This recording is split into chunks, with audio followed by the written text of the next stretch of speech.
Aloha and welcome to Hawaii Preppers Network 808. Today I'd like to go through some history regarding Hawaii and the 8 islands that make up the state of Hawaii.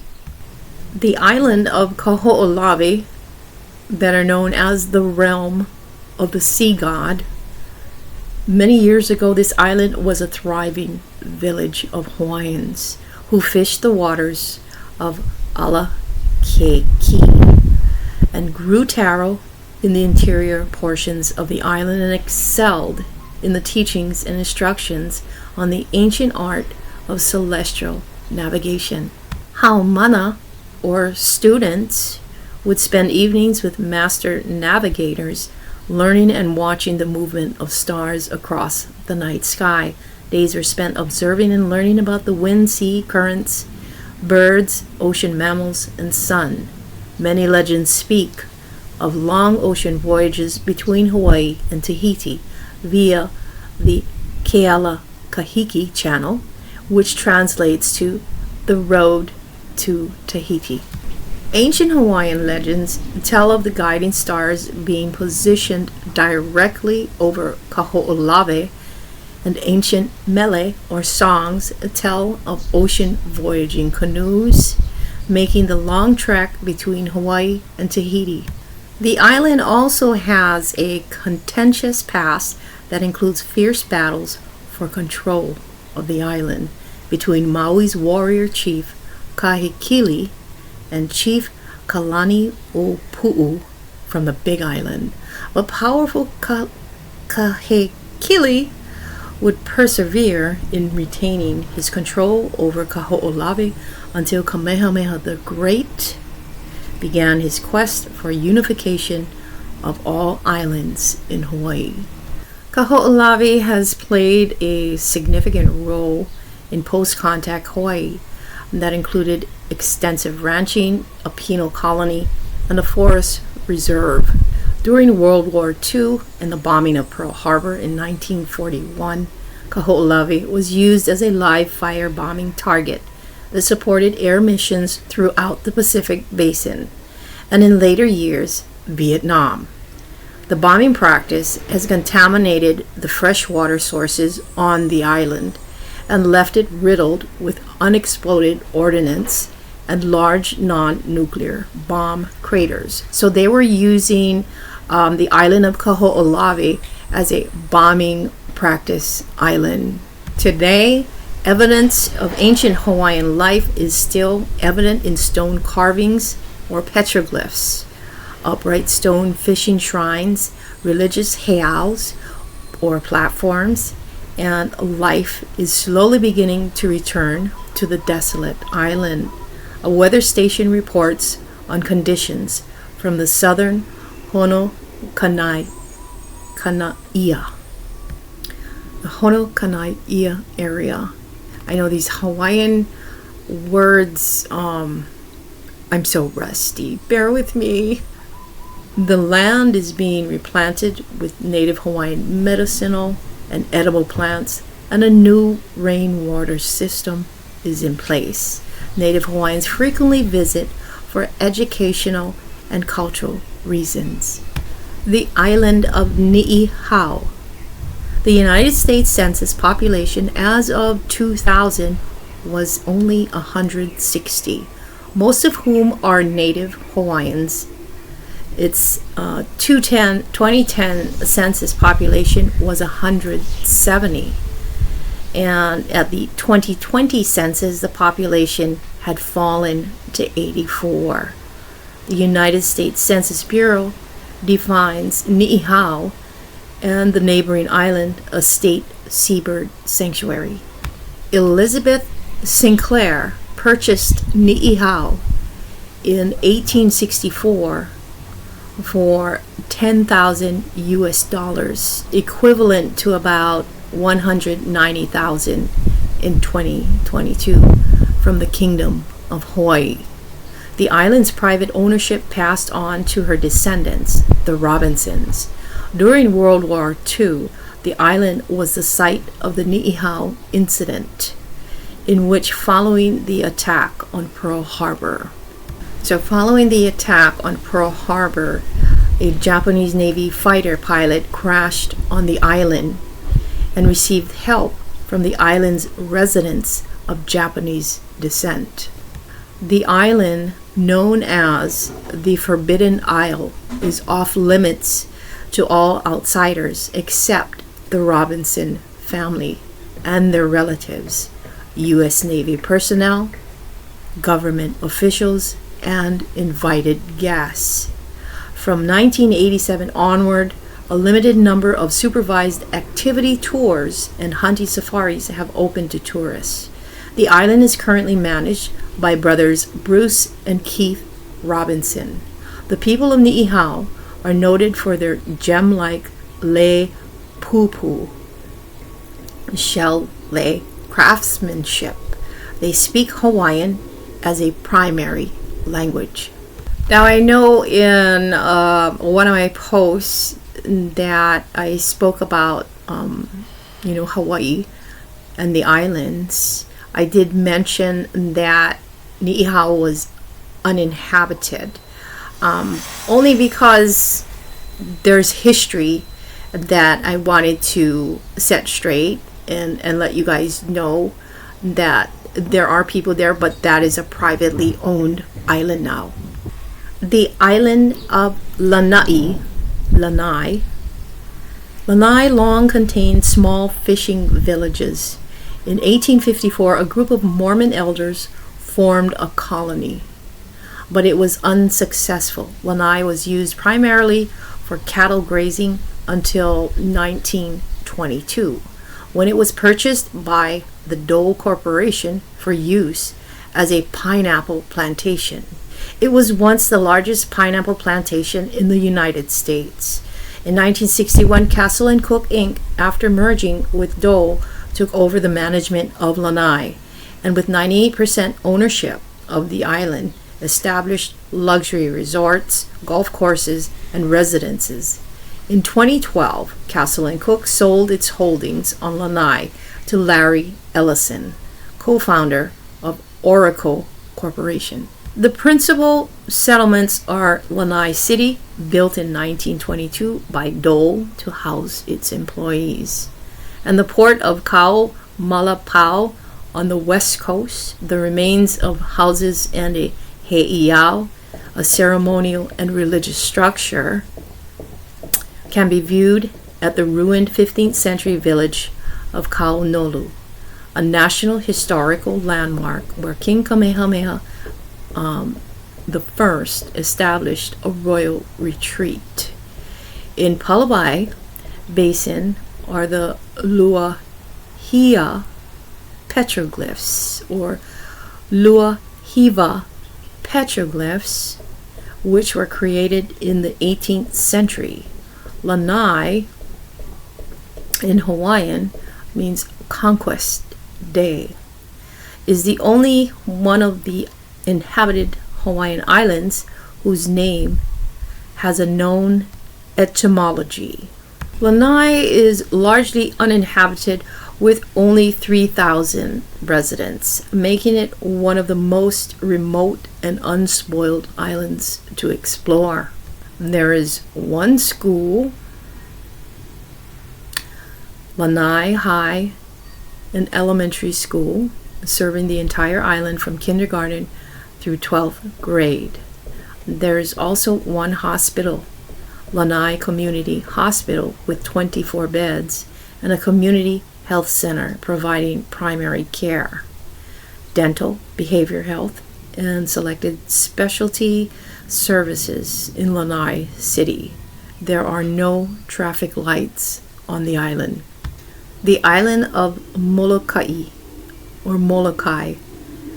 It used to be thought that Molokai was first settled around AD 650 by indigenous peoples, most likely from the Marquesas Islands. However, a 2010 study using revised high-precision radiocarbon dating based on more reliable samples has established that the period of Eastern Polynesian colonization of the Marquesas Islands took place much later, in a shorter time frame of 2 waves. The earliest in the Society Islands, circa 1025 to 1120, 4 centuries later than previously assumed. Then after 70-265 years, dispersal continued in one major pulse to all remaining islands, circa 1190-1290. Later, migrants likely came from Tahiti and other South Pacific islands. Although Captain James Cook recorded sighting Molokai in 1778, the first European sailor to visit the island was Captain George Dixon of the British Royal Navy in 1786.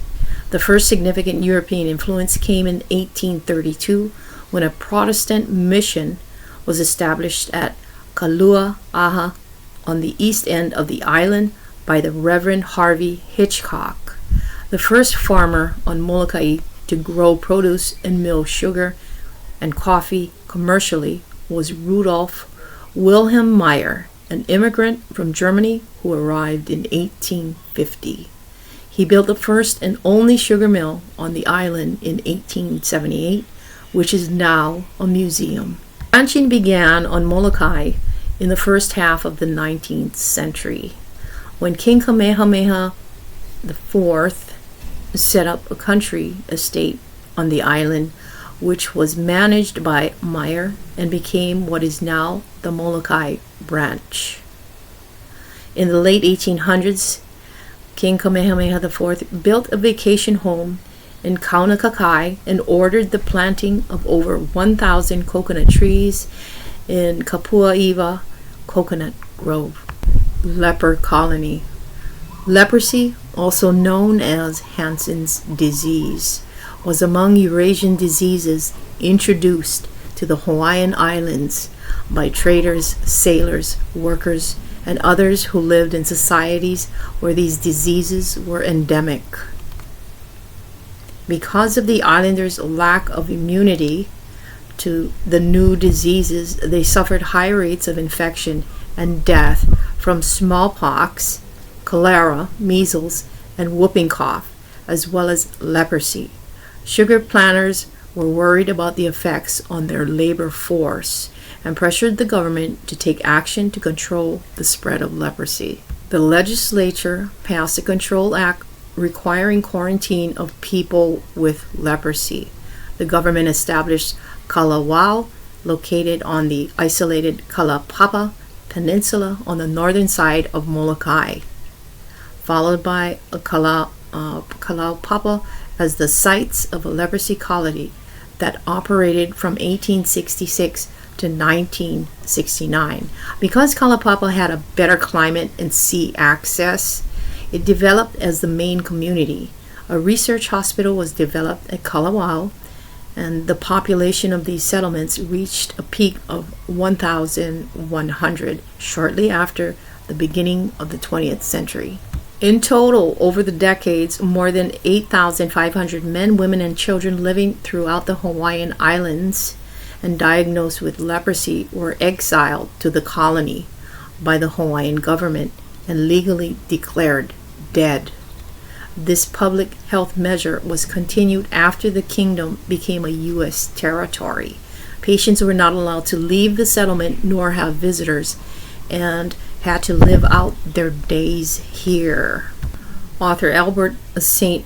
Moritz served as a physician to the leper settlement from 1884 to 1887. He explained how leprosy was spread. Father Damien de Velster, a Belgian priest of the Congregation of the Sacred Hearts of Jesus and Mary, served as a missionary for 16 years in the communities of sufferers of leprosy.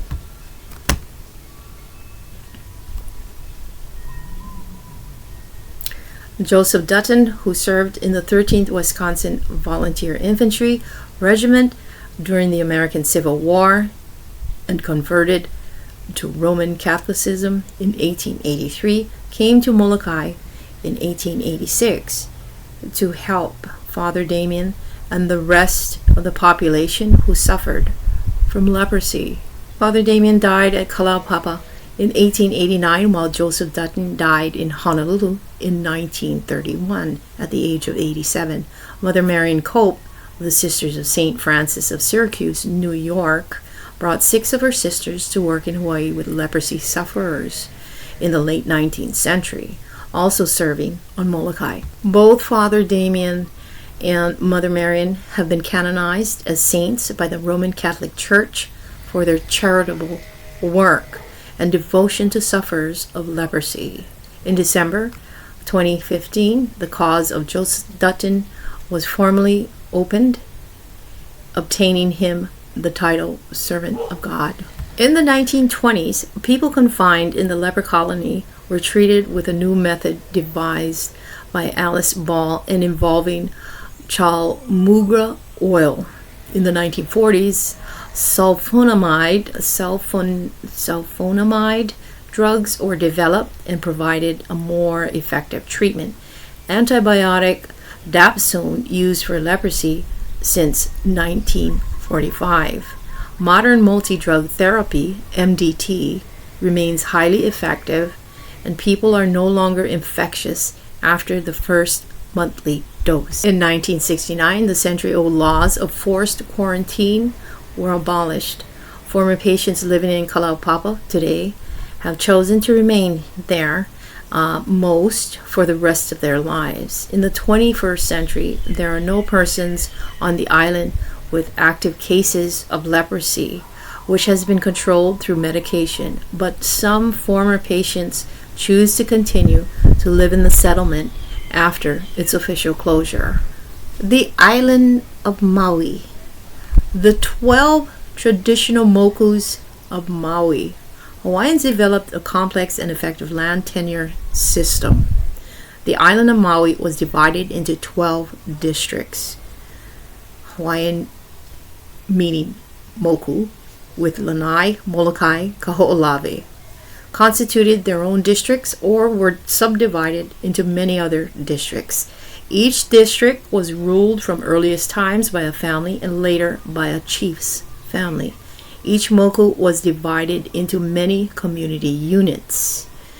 In Hawaiian, ahu pua'a, which ran from the top of the mountain to the ocean in a roughly triangular shape, ruled by sub-chiefs. Boundaries were natural features such as streams, rock outcrops, or forest. Each community unit was subdivided into extended family units known as ili in Hawaiian.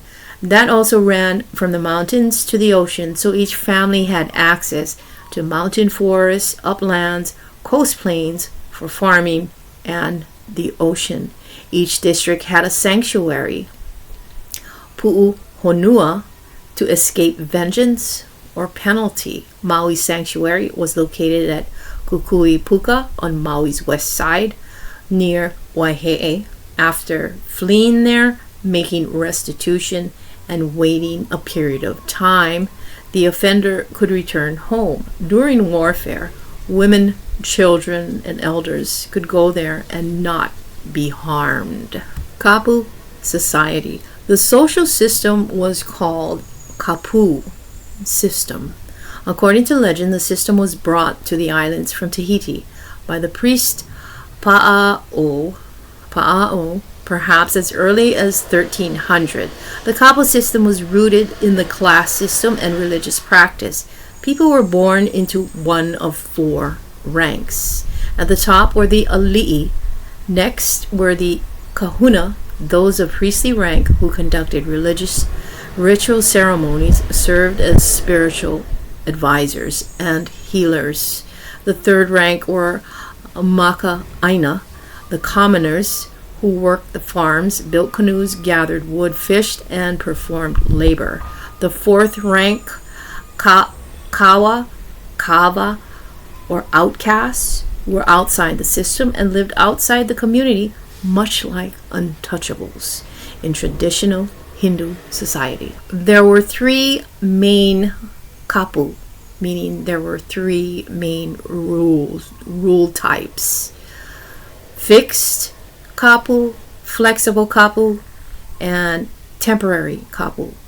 Examples of fixed kapu were the complete separation of men and women at meals, and that menstruating women had to live outside the household.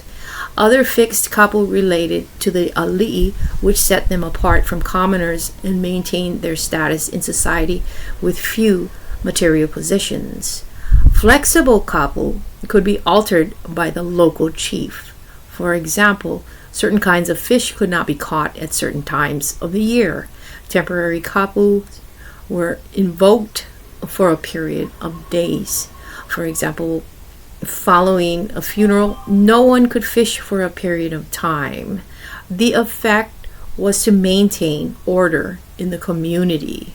Kapu also served the environment by protecting plants and wildlife from overuse.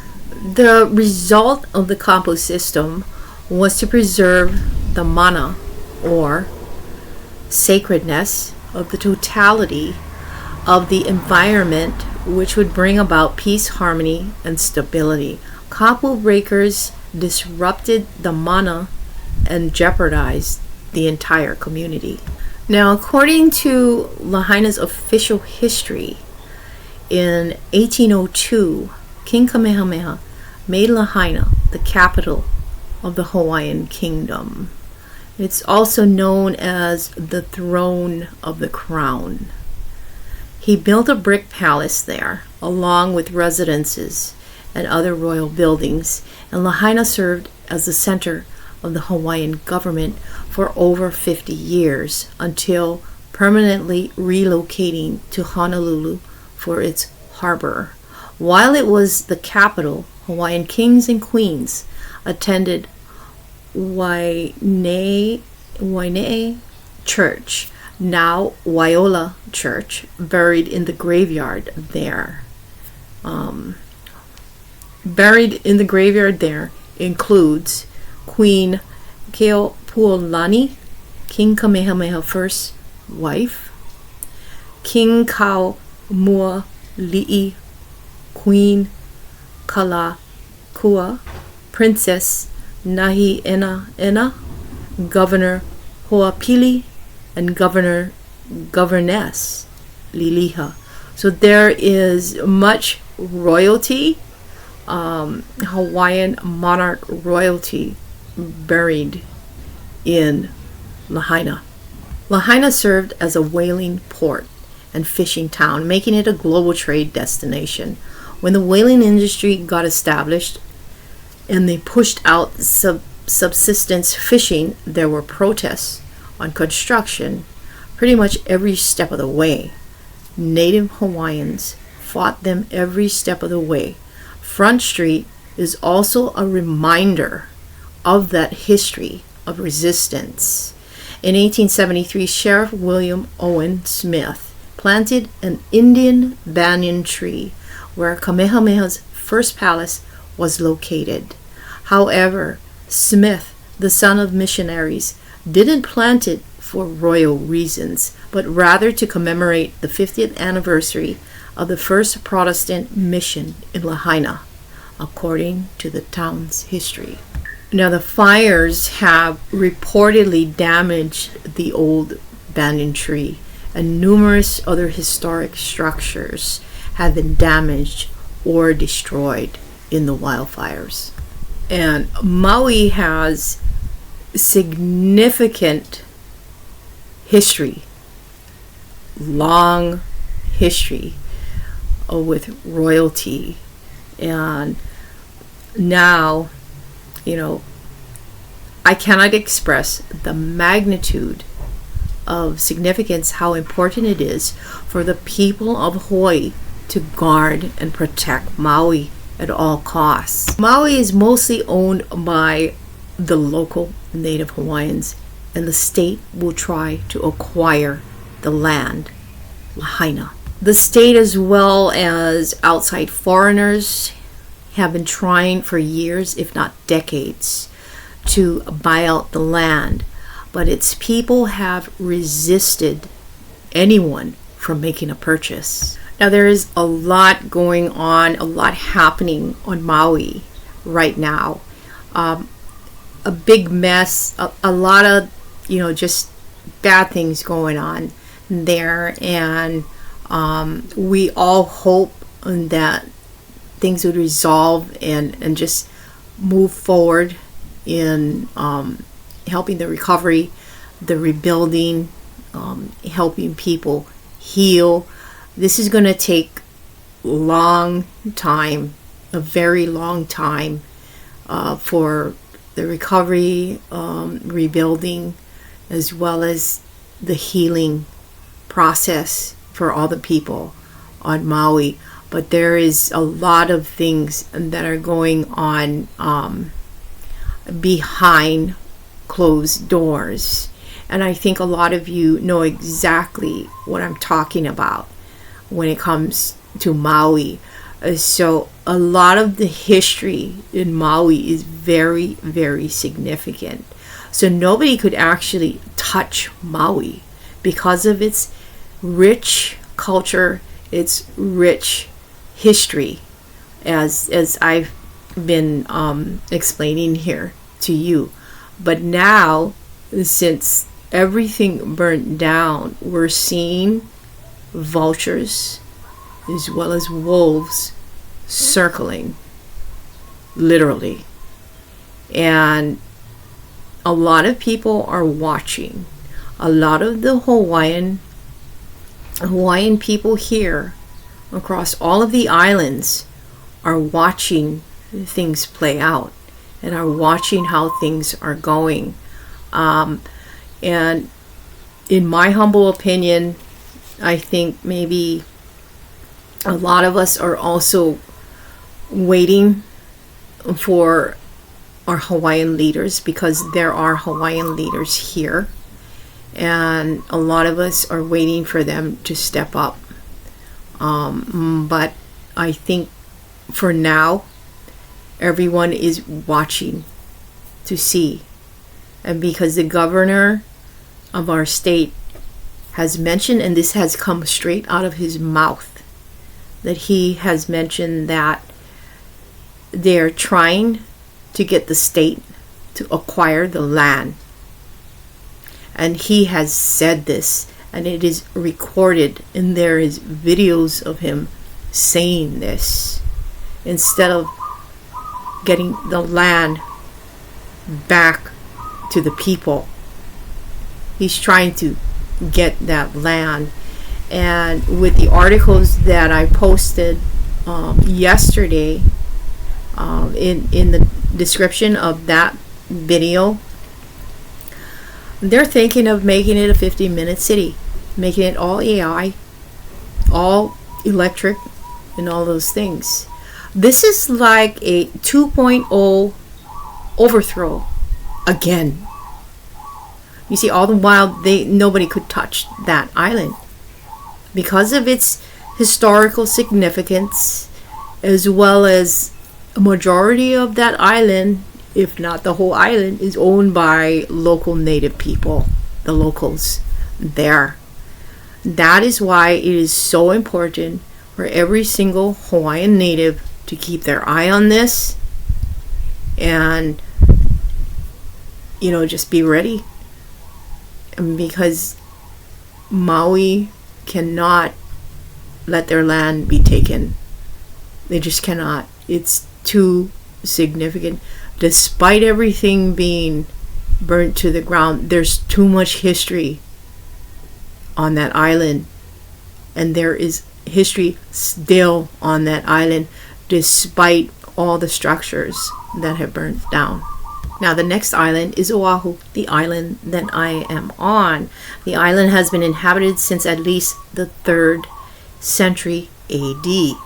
The 304-year-old kingdom of Oahu was once ruled by the most ancient ali'i in all of the Hawaiian Islands. The first great king of Oahu was Maili Kukahi, the lawmaker, who was followed by many generations of monarchs.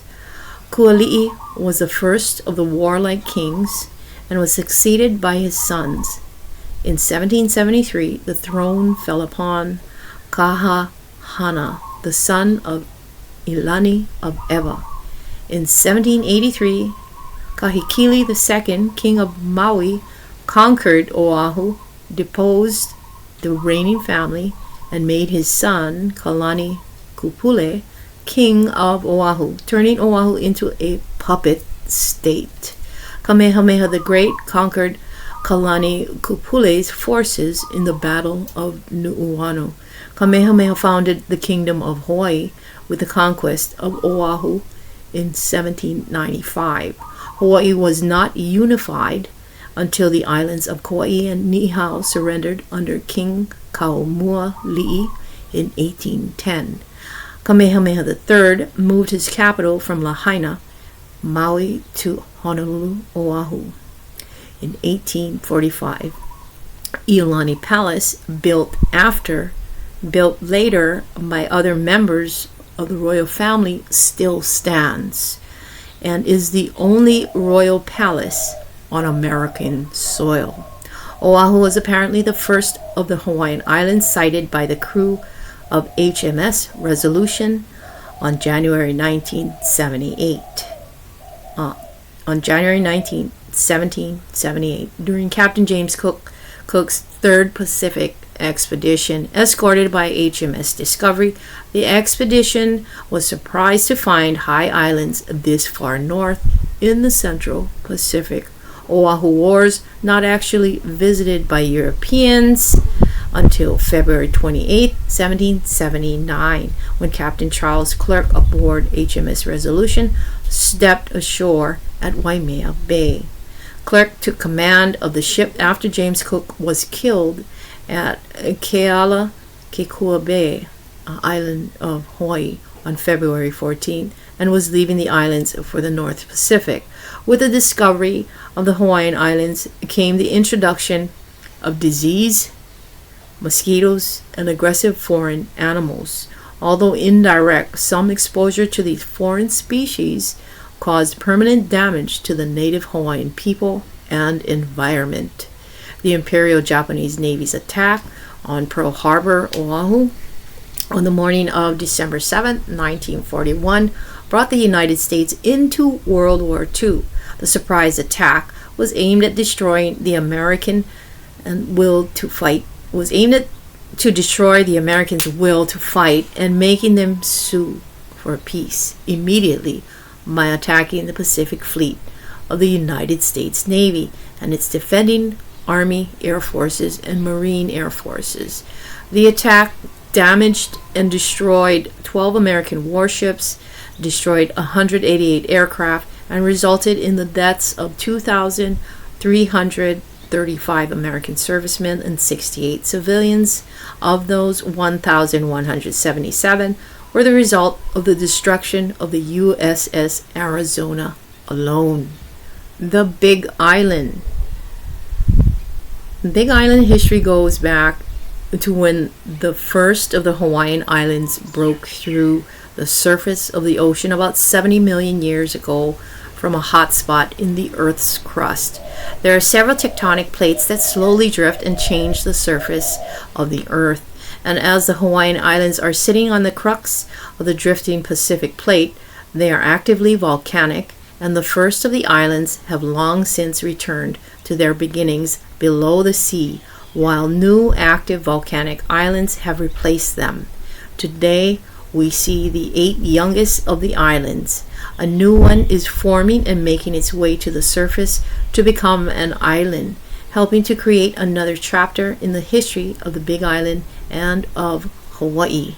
This new seamount, called Loihi, but it will be thousands of years before it emerges. Some of the most interesting facts about the Big Island are related to its human history.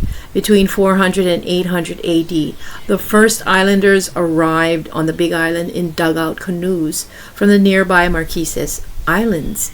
Hundreds of years later, adding to the cultural history of the Big Island, natives from Tahiti arrived, calling the group of islands Hawaii, meaning ancient homeland. The Polynesians also introduced some of the animal and plant life on the island that visitors enjoy today, including breadfruit, bananas, sugarcane, coconuts, and canoe plants. Captain James Cook, a British explorer, plays an important part in Big Island history as he stumbled across the Hawaiian Islands in 1778 while searching for the legendary Northwest Passage that would lead across North America. He called them the Sandwich Islands after his benefactor, the Earl of Sandwich. 1 year later, he returned to the islands and was greeted as the god Lono during the special Makahiki New Year celebration. After leaving the islands, he returned to repair storm damages to one of his ships. This time, he was greeted with hostility and died in the skirmish that took place. Another piece of important history of the Big Island is its discovery by the rest of the world. A 10-year war took place within the islands in which a young warrior of the Big Island of Hawaii named Kamehameha conquered the islands of Maui, Molokai, Lanai, and Oahu. 14 years later, he took control of the island of Kauai as well. His son, Liholiho, took the reins of the kingdom after Kamehameha's death in 1819, doing away with the feudal system. This act provided an opportunity for missionaries, traders, and other foreigners to flood the gates of Hawaii. By the early 1840s, Great Britain, France, and the United States all had their eyes on the islands. Sugarcane became a commercial industry and laborers immigrated from several of the surrounding countries, creating what is now the Hawaiian melting pot. Among the lesser known facts about the Big Island is the origin of a popular instrument. As immigrants were pouring in, Mexican cowboys followed and introduced a small guitar we now know as the popular Hawaiian ukulele. In 1893, the Hawaiian monarchy was done away with, and in 1898, Hawaii became a territory of the United States.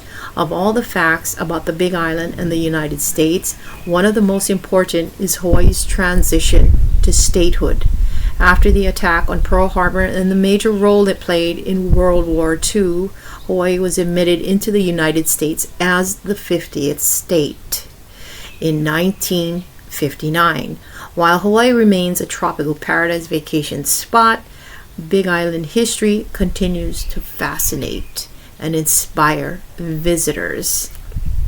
And so, another interesting fact is that Hawaii was deemed as a strategic location for the United States military as well, because of its prime location in the Pacific. I believe this was a huge factor in the overthrow of the Hawaiian monarchy. So this is just a little bit of history regarding Hawaii, its monarchy, the islands, and everything.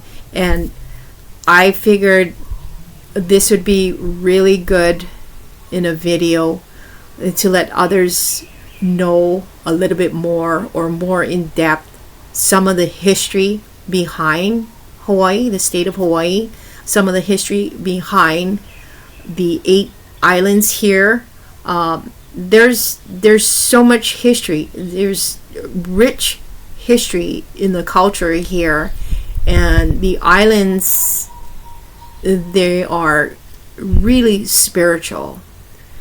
And a lot of people know that when they come here. A lot of people feel that with when they come here. So there's a lot of spiritual mana amongst the people, amongst the land, amongst the history, and everything here And so it's really important for the local people to know their history. I mean, I'm kind of rusty on the pronunciation of a lot of these Hawaiian words. So if there's any Hawaiian people that are watching this video,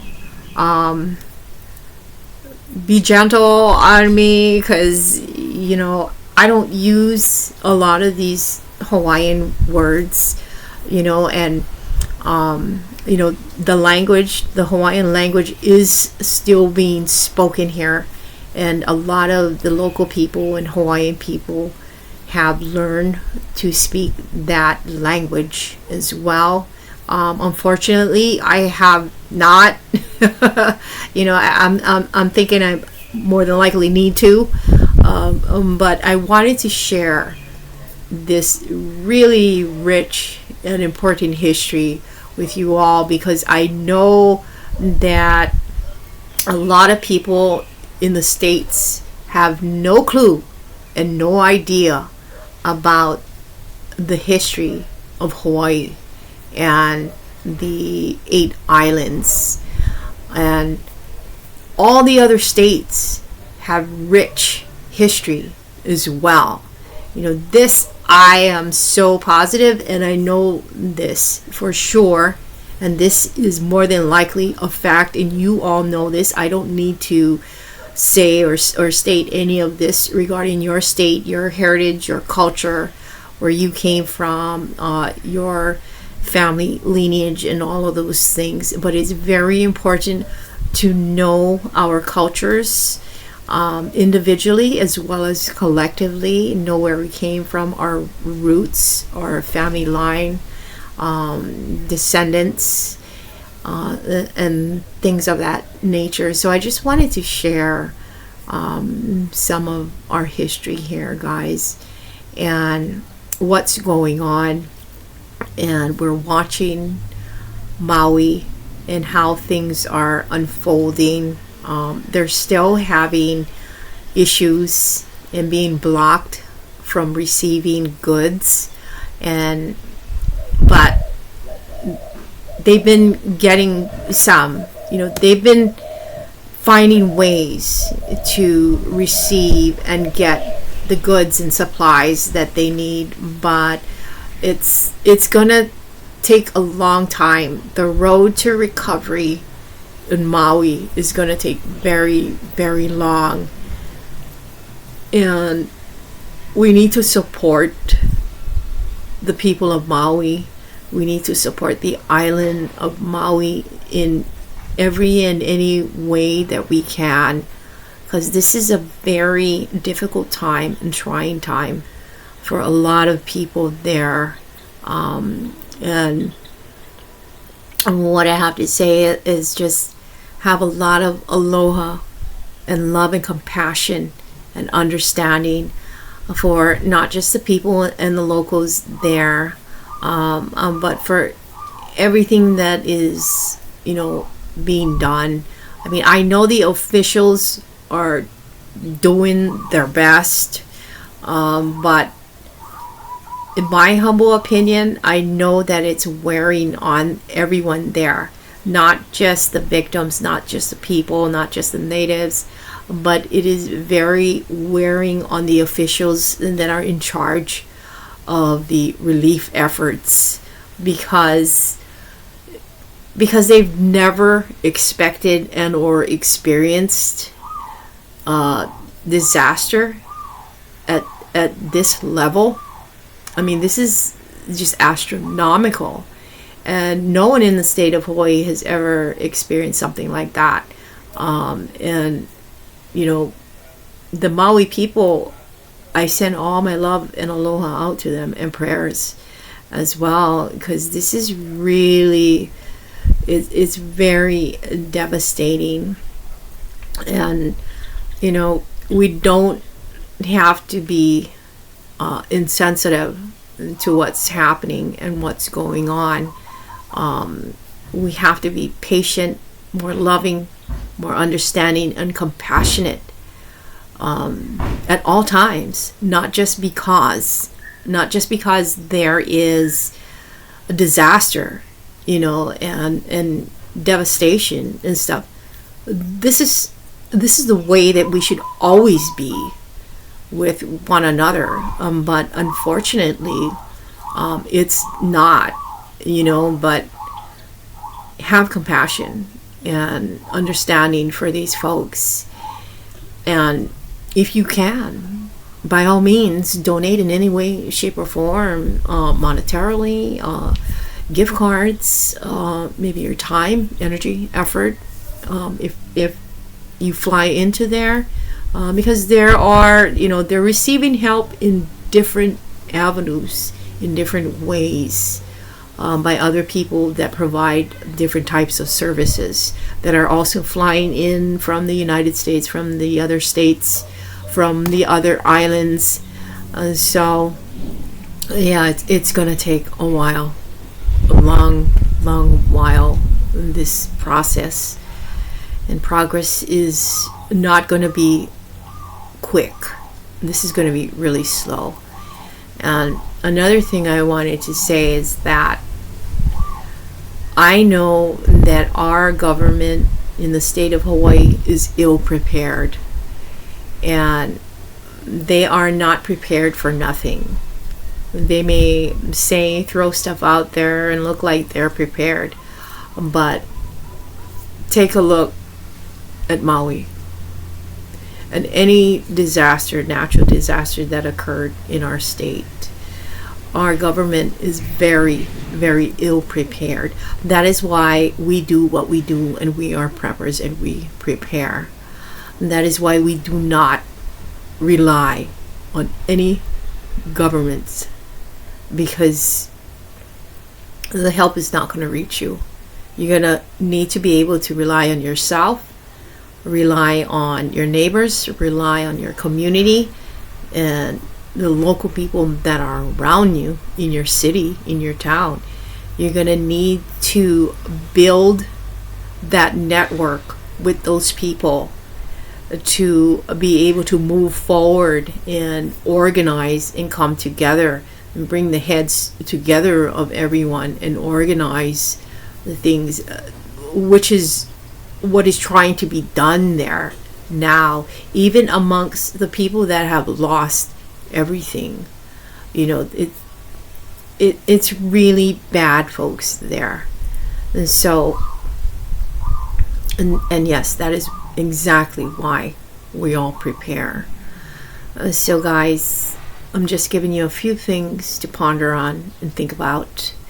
Comment away below in the comments with anything. If you have any kind of comment, as well as updates and or any information that would be helpful to the people of Hawaii, the people of Maui, please input that as well, so that if anyone from that island sees this video, they have at least some assistance and support and help, and know how to get through this somehow. Anyway, guys, thank you for watching and have a great day. Aloha.